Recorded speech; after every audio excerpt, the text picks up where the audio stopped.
Saya janji mau menunjukkan satu-satu peralatan medis yang dipunyai di rumah ini untuk in case. Semua ini adalah equipment yang disupply di saat orang tua kami masih ada. Jadi kami mengurus orang tua kami sendiri, dan apabila salah satu anggota keluarga yang mengurusnya dalam keadaan sendiri, maka alat-alat seperti ini yang kita perlukan untuk di rumah. Sangat praktis dan sangat membantu, karena kita bisa mobile tanpa kita harus susah payah, karena ketika kita membungkukkan badan, mengurus pasien itu kan sangat beresiko kalau di tempat tidur biasa. Makanya kita butuh ini supaya mobilenya gampang. Jadi pertama, saya tidak mau buka ini, tapi ini adalah alat mandi. Ada 2 sink di sini, atau kita sebut waskom ya. Itu saya bisa memandikan pasien sendirian tanpa bantuan orang lain. Bahkan saya membersihkan kotorannya ketika BAB itu dengan handskung, dengan jari saya sendiri. Dan mandi itu di sini juga. Jadi bukan dilap aja, bukan diseka aja, hanya dengan dibersihkan dengan kain. Kan lengket ya pasien kalau masih kayak gitu, kan nggak nyaman, dia mau tidur juga kan, nggak bisa tidur. Maka saya punya trik sendiri gimana caranya mandi dengan air mengalir. Jadi dia benar-benar mandi di sini, bukan hanya diseka. Saya perlu ini untuk itu. Jadi lengkap.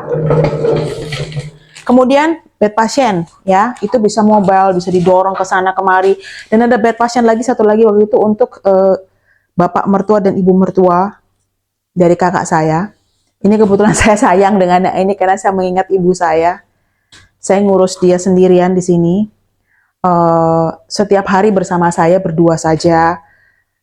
Dan saya harus kuat, jadi saya harus punya triknya gimana membalikkan sendiri, menarik sendiri, dan ketika harus mandi itu kalau sendirian gak ada orang gimana, nah itulah saya perlunya perlengkapan ini. Trik itu yang tidak mungkin ya, tapi mungkin pasien beda-beda, pasien itu tidak semuanya itu sama kasusnya dengan ibu saya. Mungkin ada pasien yang memang tidak boleh banyak bergerak, mama. Tapi karena ibu saya dalam keadaan memang sudah sangat tidak berdaya ya, jadi buat saya sangat bebas saya untuk menggerakkan dengan tenaga saya. Begitu. Mungkin kalau untuk mengajari mandinya saya nggak bisa sekarang ya. Jadi itu karena detail sekali. Dan saya nggak ada manekin di sana untuk menunjukkan gimana caranya memandikan ibu. Ya, ya seperti itu. Seperti itu. Kemudian saya punya kursi roda ini.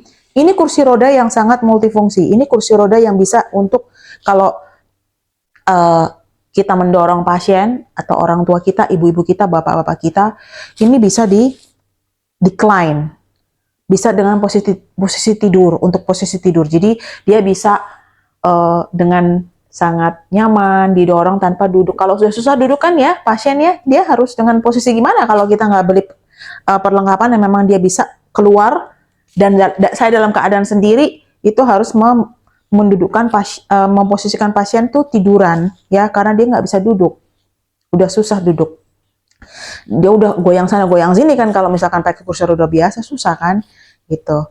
Nah saya memang nggak mau buka ini karena agak ribet ya, jadi saya hanya sekilas menunjukkan karena saya full energi ya, seharian tuh saya sendirian sama ibu saya.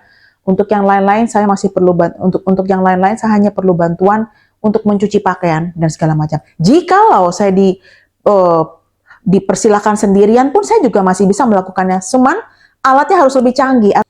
Alat itu sekarang semakin canggih. Ada yang bisa mengangkat pasien ketika apa namanya, saya lihat ya kalau di sosial media itu ya, bisa mengangkat pasien dengan bantuan tali yang bisa otomatis digerakkan robotik ya.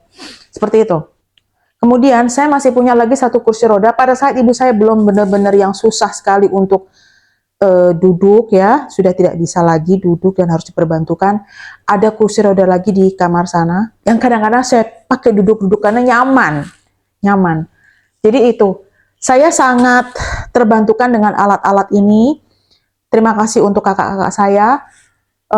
Jadi saya bisa mengurus sendirian. Ya puji Tuhan ya, saya kuat. Yang penting adalah kita bisa menjaga tubuh kita stabil untuk tidak sakit. Ada pasti momen sakit itu ada, dan saya pernah waktu itu benar-benar yang saya siap untuk ya oke lah kalau gitu Tuhan saya mati aja gitu. Saya sampai seperti itu. Tapi saya belum bisa melepas ibu saya kalau ibu saya belum ada orang lain yang mengurus yang seperti saya. Yang saya minta pada saat hampir saya lewat, pada saat ngurus ibu saya, hanya itu doanya.